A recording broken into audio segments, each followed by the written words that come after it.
Welcome to the Human Capital Innovations Podcast, your go-to source for personal, professional, and organizational growth and development. We hope you tune in often for all things people management, organizational development and change, organizational leadership, and social impact related. Maximize your personal and organizational potential with Human Capital Innovations Podcast.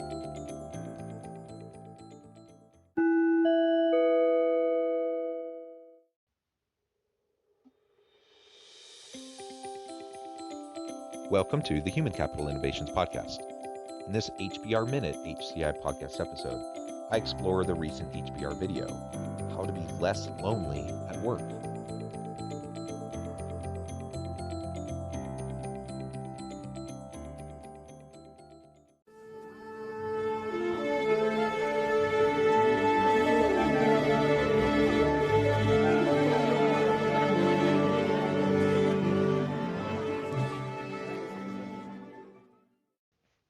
Welcome back to the Human Capital Innovations Podcast. It's great to be with you again today for this HBR Minute HCI podcast episode. Today I'll be exploring the recent HBR video, How to Be Less Lonely at Work. Loneliness at work is a major predictor of burnout, but how do you turn coworkers into genuine friends?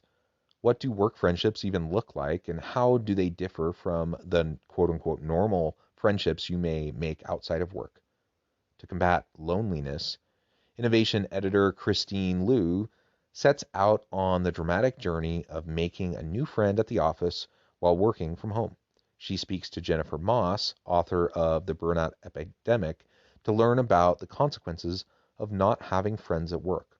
Spoiler alert, they're dire. Thanks for joining me, and I'll catch you on the flip side of this first clip. I feel lonely, and it's not just because I'm literally alone.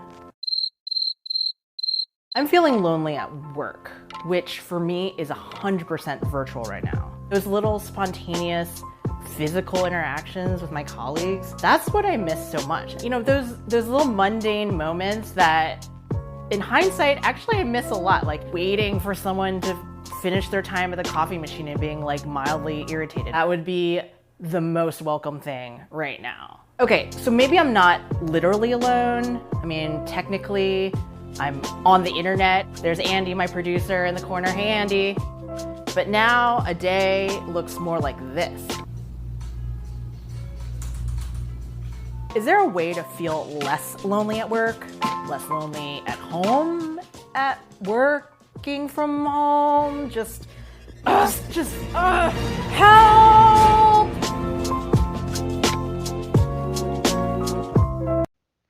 I think we've all felt this during this past year with the pandemic hitting and so many companies going remote so quickly.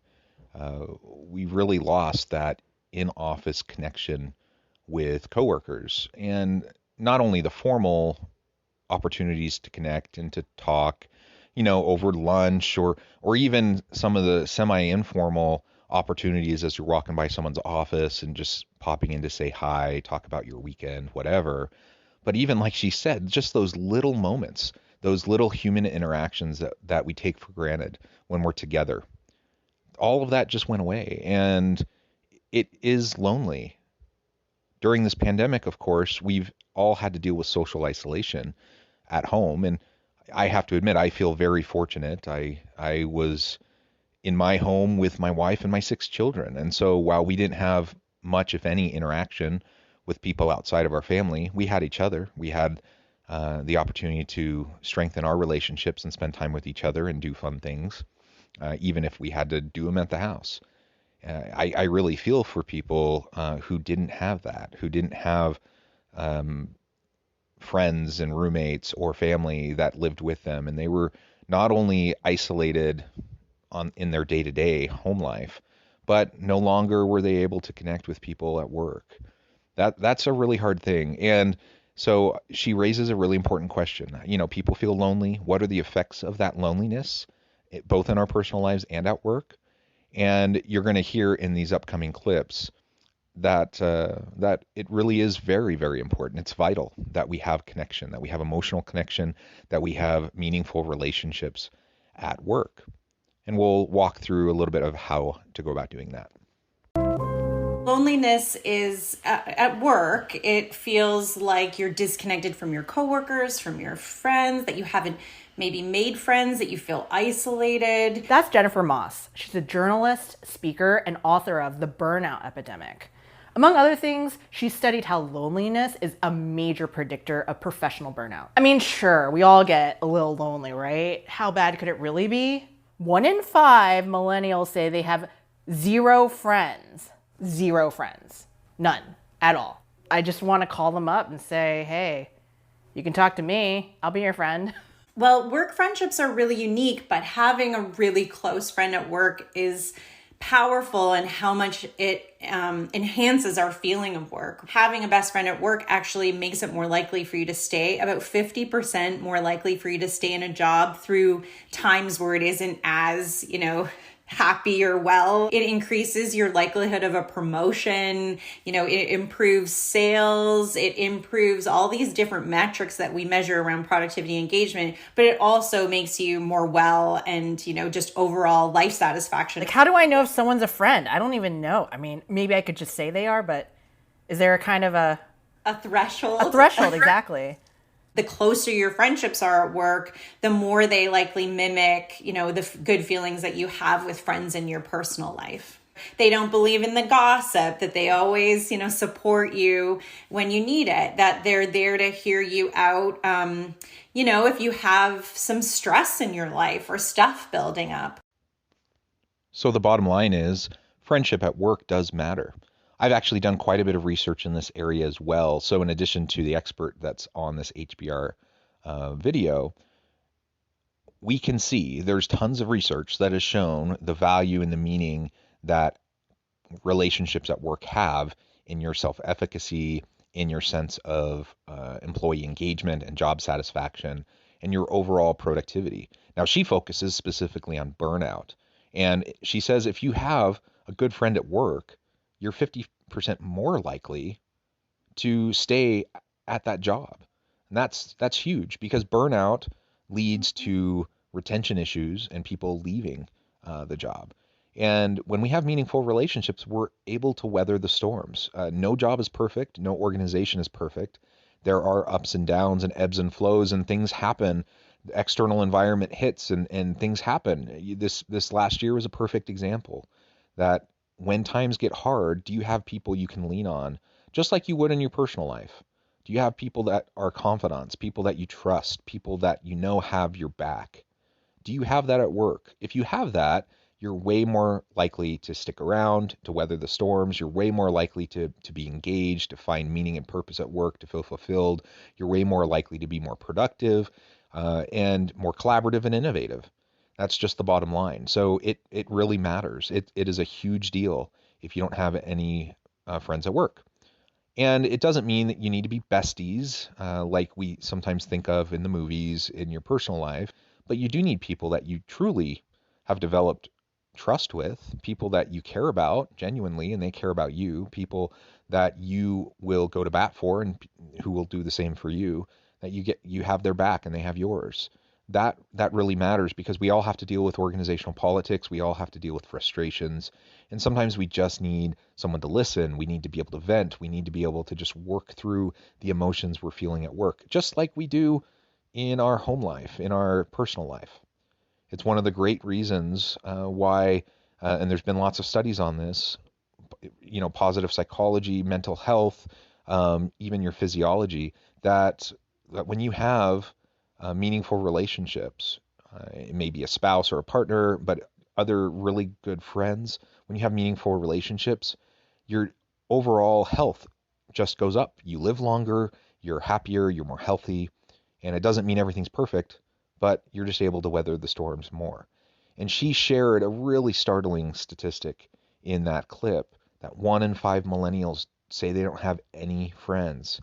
That is heartbreaking to me, yet I completely understand it. In the world we live in, where there's lots of online social networking interactions that aren't real, they're just online interactions, many of those face-to-face interactions that we used to have been pushed aside to more shallow, surface level online interactions.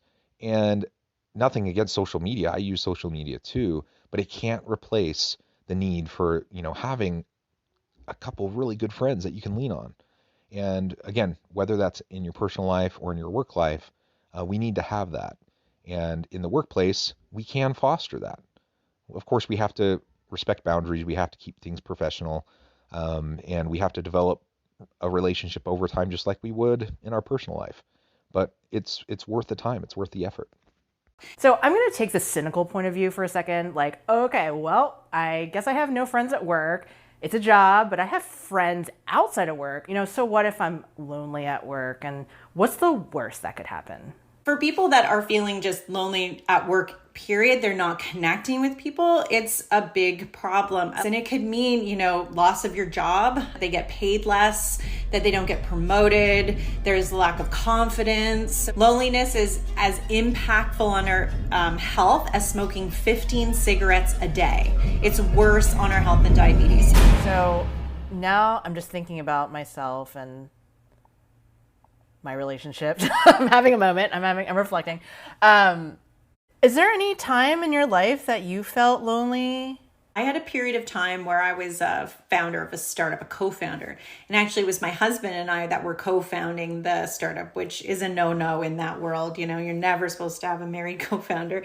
But we were in this place where we were working together, both at this sort of level of fighting for money, being a young startup, just always overextended. There was about a year and a half that I felt very, very isolated and did actually burn out, where I left the company. I abandoned every board seat I had. I stopped working on everything. I said no to everything for 6 months to recover.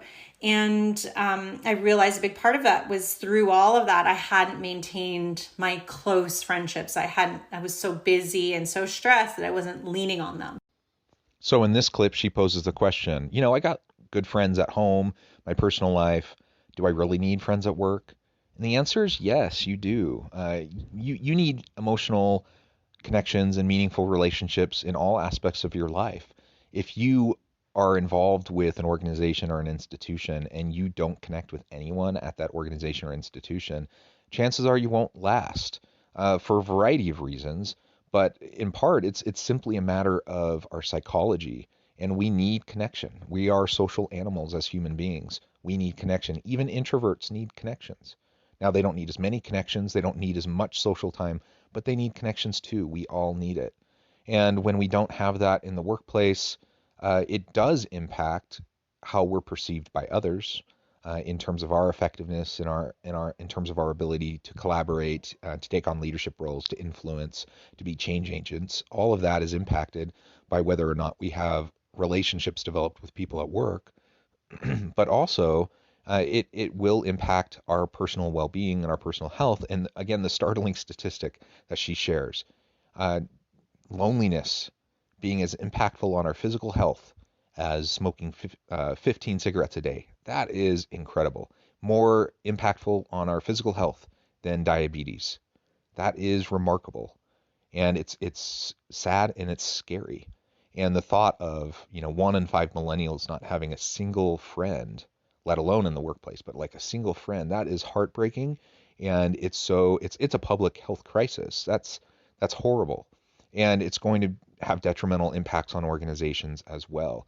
And so for all of us as leaders, of course, we need to seek out meaningful relationships because we bear a burden. Leadership is hard, and you have to deal with a lot of crap and a lot of politics and a lot of just the pressures of leadership.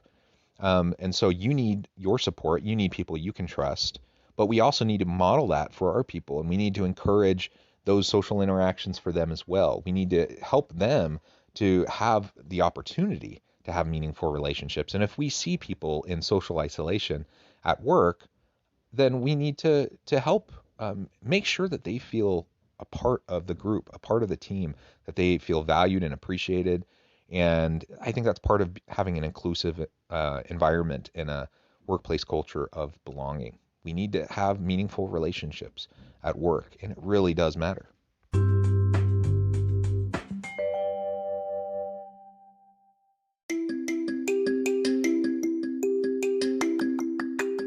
I'm excited to announce the publication of my new book from HCI Press, Bluer Than Indigo Leadership: The Journey of Becoming a Truly Remarkable Leader. Early in my adult life, I learned about an Asian proverb that translates as bluer than indigo. If you think about the color indigo, it is a brilliant, deep, and vibrant blue, what some would call the bluest of blues. To have something that is bluer than indigo is rare and truly remarkable. Contrary to popular myth, there is no one-size-fits-all or cookie-cutter approach to effective leadership. There's no silver bullet, no secret sauce, no go-to model that will solve all of our problems. The truth is, great leaders have all had their unique strengths and flaws, and have all had to discover and then pave their own distinctive path in their life's journey to fulfill their leadership potential.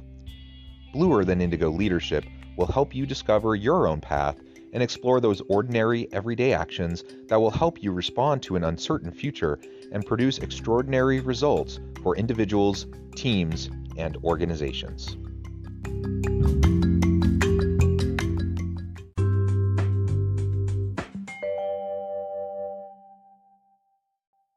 In order to feel less lonely at work and hopefully not burn out, you need friends. Okay, so this is a little awkward, but I have to ask the question, how do I make new friends at work? How does anyone make new friends at work? So that's a great question. Find someone in the organization that you've maybe admired something that they've done or you thought is really cool or interested in. Maybe they've written a piece or edited a piece or been on a project that you're like, oh, that's so cool. And maybe you could suggest having a coffee one time to chat about it. If you've never done this before, like sending a coffee invite to someone that you want to be friends with, this is how Jen suggests how to do it. Start with gratitude. People love that, and just be really sincere in it. You could say something like, thanks so much for your great insights at this morning's meeting, or, oh, what a great question you raised. I'd love to hear more where your thoughts came from. After that, just ask for a few minutes to chat. Most people are really friendly, especially if you flatter them a little bit, so just start there. Okay, so my mission is to make friends at the office. Look, I'm gonna try to show you as much as I can, but these are real people and I'm trying to foster real friendships, so you may not see everything, but deal with it. I think I've identified a promising candidate. I'm gonna reach out on Slack and see what happens. Wish me luck. Making friends at work isn't all that different than making friends in our personal life, but I've found that it's actually sometimes easier to establish workplace relationships and have meaningful friendships just because you already have those built-in opportunities to interact. You're already, in the office together. You already kind of run into each other. You have those opportunities to say hi. And what she's suggesting here is that we simply leverage those opportunities. Tell someone you appreciate them. Acknowledge their contribution. Say, hey, I'd love to chat with you about your presentation, or, I agree with you there, or I'm passionate about this thing, and I'm so impressed by the work you do in that area, or whatever. Like, use praise just like you would when you're trying to connect with people outside of work. Build on common ground and find areas of mutual interest. And not everyone's going to be a perfect fit. We have different personalities, we have different needs, and sometimes people are kind of to their bandwidth in terms of social interaction or friends, and they don't really have the time to bring on another friend or a friend group with their day-to-day. That doesn't mean anything about you. It doesn't mean that you're not lovable or likable. It doesn't mean that person wouldn't be a great fit to be a friend with you. It just means it might take some time, and maybe sometimes the timing's off. Sometimes people really don't have the emotional energy to commit to developing a new friendship. But don't be deterred, because we have people all around us. There's a reason why there are so many TV shows and movies that are workplace comedies, workplace dramas, workplace romances. It's because we spend so much of our time in our life at work, and we have those opportunities to bump into each other, to interact with each other, to get to know each other, even in casual ways at first. Be a little daring. Jump in, give it a try, make a connection with somebody, connect personally with them, and over time you'll be able to develop meaningful relationships as you are purposefully going about trying to develop some commonalities and be there for them, be someone they can count on. Friendship, commence. I was just thinking that your daughter is going to be so shocked that you're going to have a starring role. I'm going to make sure she knows this. She checks it out. So the person that you're seeing there is Josh, and he is my new friend. I know what you're thinking, like, is this staged? Is this fake? Christine knows everyone. No, I really, legit had to reach out and be like, you may not know me, but let's hang out maybe, or have a conversation. So there you go. It actually happened. And I learned a lot about him and his work. And also, apparently, fun fact, his daughter recognizes me and watches my TikTok videos. So who knew? Good work friendships aren't built in a day, but it only takes a moment to start one. I mean, look, I had never really talked to Josh before, but look at us. Now we're hanging out together. I'm already feeling less lonely, and it's only day one. After all, friends will always have your back, and that's critical when work gets real. But worst case scenario, I'll be your friend. Bye. It can be a little awkward, but it's worth giving it a try. And sometimes it'll work out, sometimes it won't. Sometimes people will appreciate you reaching out. Other times they'll just seem very busy and maybe even annoyed. That's okay. I think as we have a thick skin, we can let it just kind of roll off our back. Recognize it's not really personal. Sometimes people feel all full up on their friendships and their emotional energy that they can commit to others around them. Or sometimes they're just super busy with work, or they have family stuff going on. They just don't have the time to commit or invest. That's okay. Don't take it personally. But other times you'll find people that are just as lonely as you, that are just as eager to develop some meaningful relationships. But maybe they're scared to reach out. Maybe they're scared to take that first step. So be bold. Don't be inappropriate, but be bold.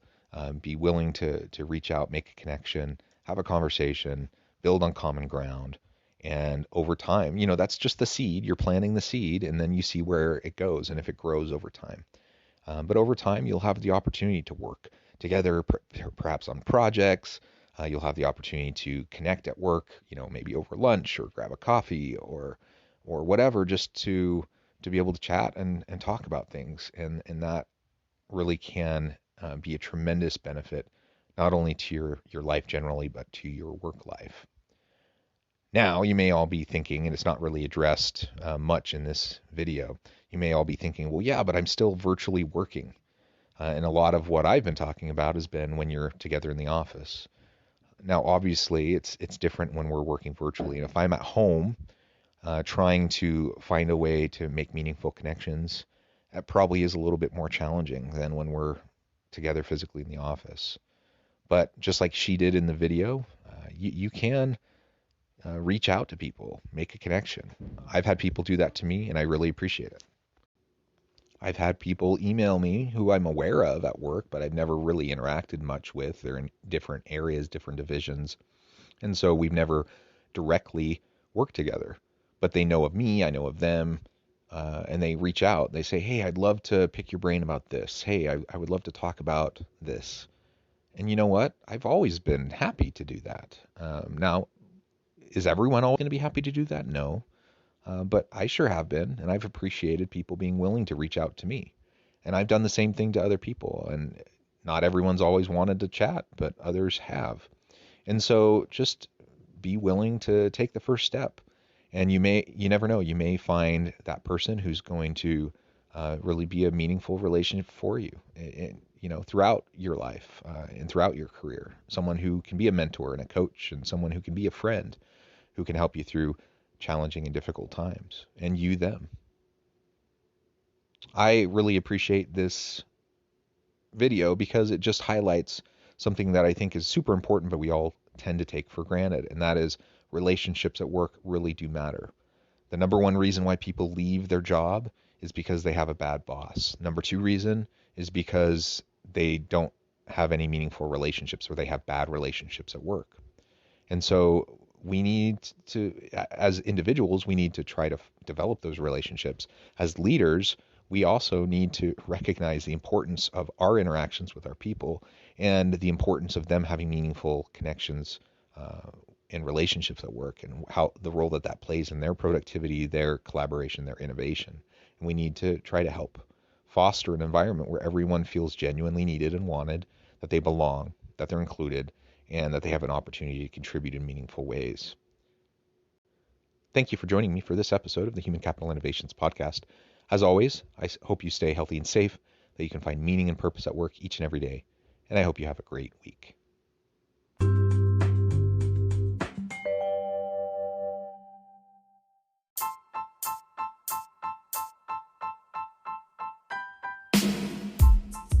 The alchemy of truly remarkable leadership.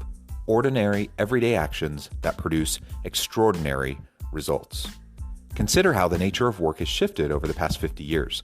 With increased globalization, rapid technological advancement, and the shift in economic composition, the average job of today looks very different than the average job of 50 years ago. What will the jobs and organizations of tomorrow look like? Moreover, what does this all mean for organizational leaders? What are the core competencies and capabilities of organizations and their leadership that are prepared for continued disruption and geopolitical and socioeconomic shifts?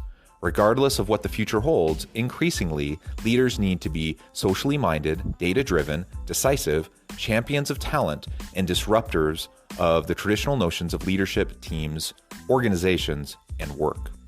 The alchemy of truly remarkable leadership will help you to explore your own leadership competencies and capabilities and consider ways to apply and implement them into your workplace and personal life.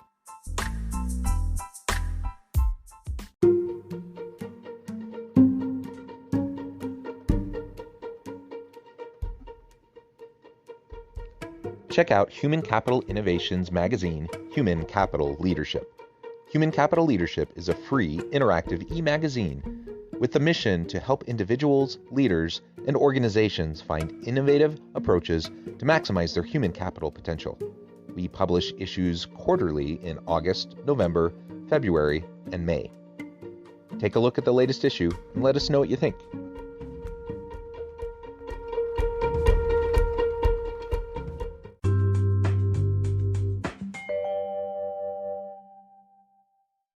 Thanks again for joining us for this episode of the Human Capital Innovations Podcast.